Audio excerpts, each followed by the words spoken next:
World models simulate future states. I am the bridge between prediction and execution. My name is Thayer Saidi.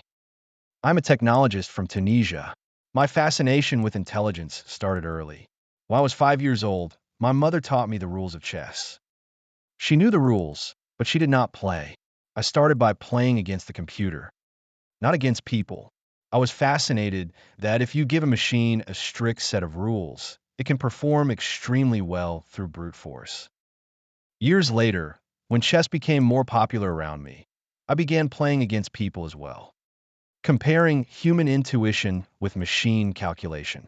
That curiosity followed me forward.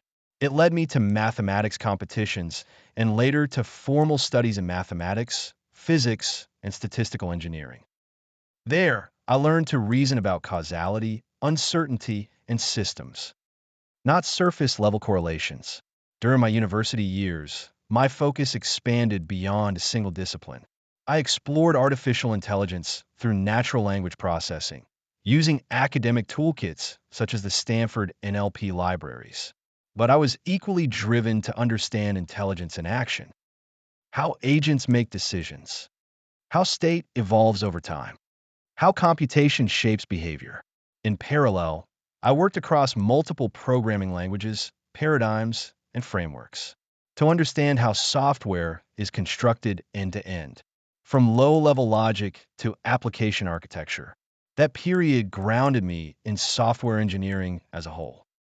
Full stack thinking, system boundaries, performance, maintainability. I'm also a percussionist because rhythm communicates directly with the nervous system, with the heart, without language.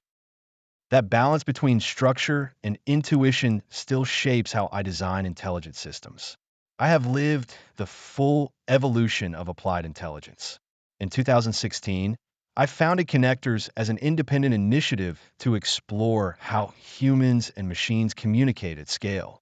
At that time, I was already working deeply with conversational AI and communication layers.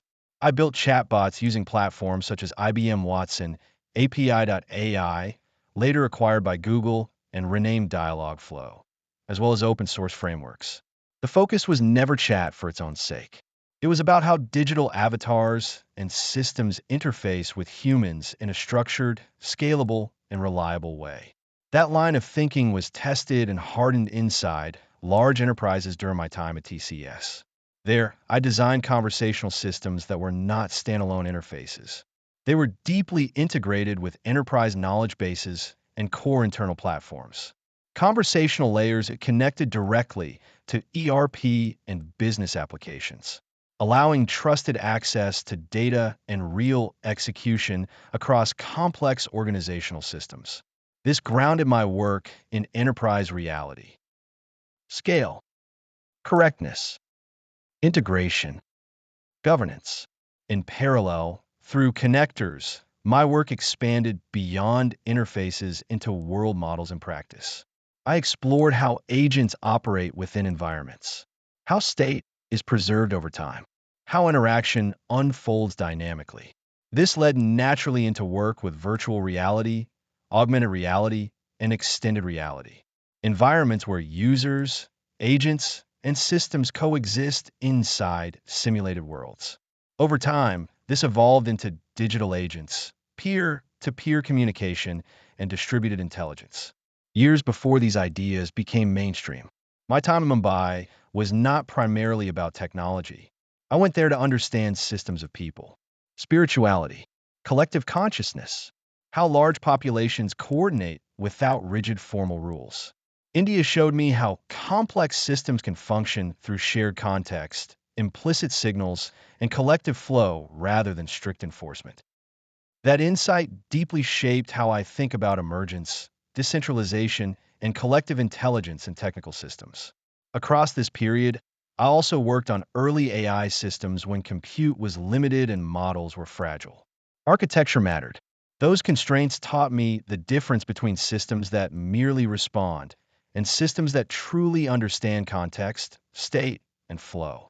Professionally, I later began architecting large-scale enterprise systems, delivering global platforms for Electrolux, cloud-native and platform architectures for Volvo cars through IBM and Nordcloud, and mission-critical infrastructure platforms at NCC. Based in Stockholm, my focus shifted further toward sovereignty, GDPR, and regulatory compliance. I worked not only as an architect, but also as a business analyst, engaging directly with regulations, governance, and enterprise constraints.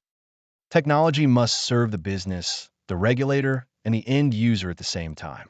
Across my career, I have worked as a software engineer, systems engineer, data scientist, DevOps engineer, platform architect, cloud architect, cybersecurity practitioner, AI architect, and today, as an integration architect.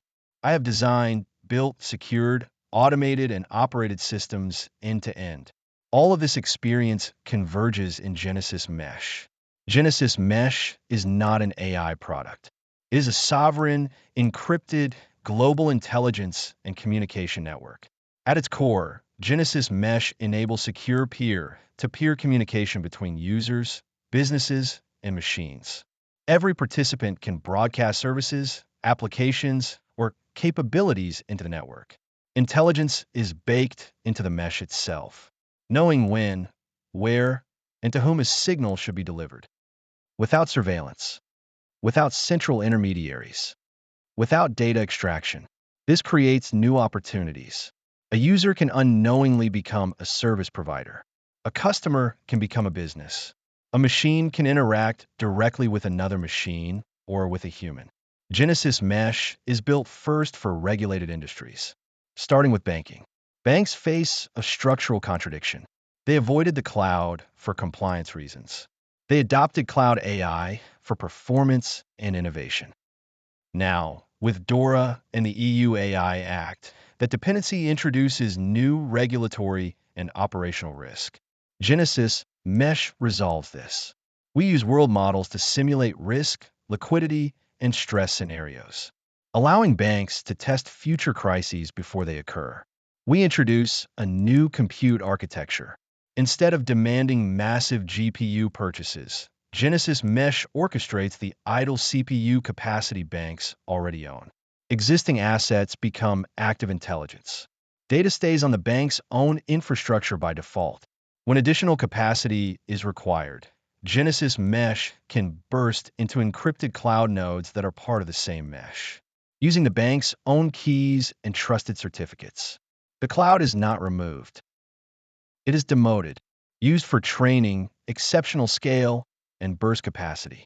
On the bank's terms, this is not about replacing infrastructure. It is about activating what already exists.